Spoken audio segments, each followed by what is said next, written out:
I always welcome a good discussion. We need ideas from all parts of the spectrum to maintain balance. Otherwise, we would fall into a rabbit hole somewhere. Welcome back to the TaraElla report.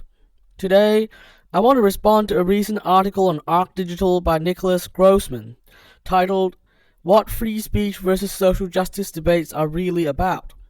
In that article, Grossman argued that the arguments around free speech and cancel culture we are having right now are about where to draw the line for acceptable speech, rather than about whether there should be free speech itself.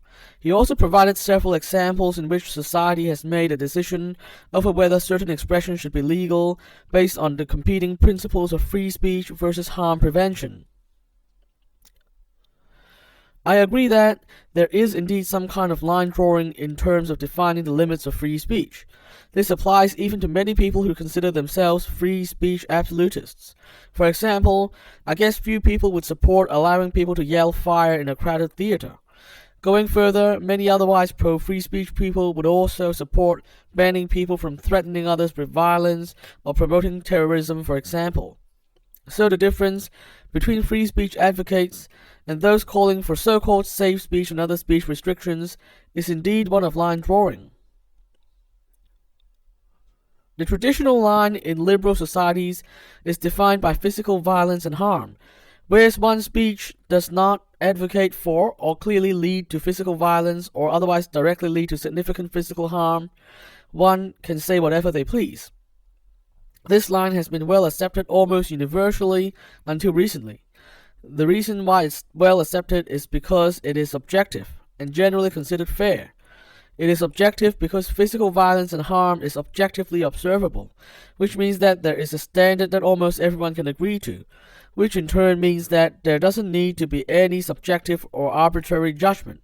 It is also considered fair because the ban on physical violence does not inherently privilege or disadvantage some ideas over others. Every idea can be expressed with the same basic limitations.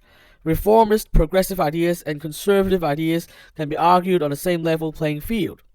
Finally, by only banning speech that directly causes physical violence, the limitation on speech is minimal, and the flow on effects on the discovery of truth is negligible.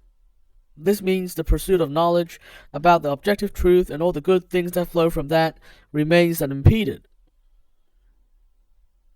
The trouble is, in recent years, there has been a move by some theorists, particularly those under the broad umbrella of critical theory and postmodernism, to redefine violence. Now, I'm generally not a fan of terms like systemic violence, psychological violence, and so on. Redefining fundamental concepts as consequences and broadening the concept of violence has flow-on effects on free speech and free debate. Psychological harm is much more subjective and the standards can be arbitrary. So-called systemic harms are even more arbitrary because their definition is often rooted in academic theories that remain controversial. The fear is that speech can be arbitrarily limited to favor some ideas over others, which would impede the discovery of objective truth. Add in the fact that many academic theories supporting the new definitions of violence are rooted in or related to postmodernism, which has almost no respect for the importance of objective truth. There is a very real reason those of us who are still committed to logical empiricism and the discovery of objective truth have become very concerned about the imposition of new definitions of violence, harm, and acceptable speech that are rooted in academic theories that can be described as postmodern or postmodern adjacent. The other thing is, I think we should see the attempt to stamp out all forms of non-physical harm for what it is, an attempt at utopianism. And we all know that historical attempts at utopianism have always ended badly. Utopianism always ends with conflict, physical violence, breakdown of the social order, chaos, and ultimately major setback in the progress of humanity towards liberty and justice. It should be avoided at all costs. Ultimately, history has shown that democratic reformism is the only effective way to progress humanity. Now, I'm not saying that psychological harms are not important, but as a reformist, progress towards the reduction of such harm should be based on good ideas winning out against bad ideas, on the level playing field of the free market of ideas. As a moral libertarian, I am firmly committed to every individual having equal and maximum moral agency, and I believe that social change should be by people genuinely and willingly changing their minds. After all, change that is sustainable must come about as a result of truly broadened understanding, genuinely changed minds, and democratically formed consensus. Grossman mentioned the phasing out of the N-word and the F-word as examples of good social change. And I agree. I think we can also add in things like marriage equality to this list.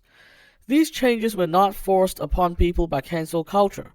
They were the result of true underlying change in individuals across society as a result of good ideas winning the argument.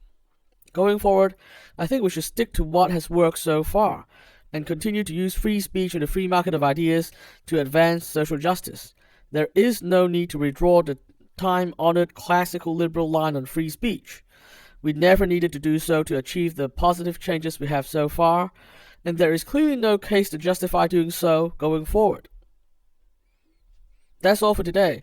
I'll be back next time to discuss another big idea. Subscribe if you want to follow my conversations with other thinkers across the cultural and political spectrum. And remember to resist conformity and stay positive. The world depends on it.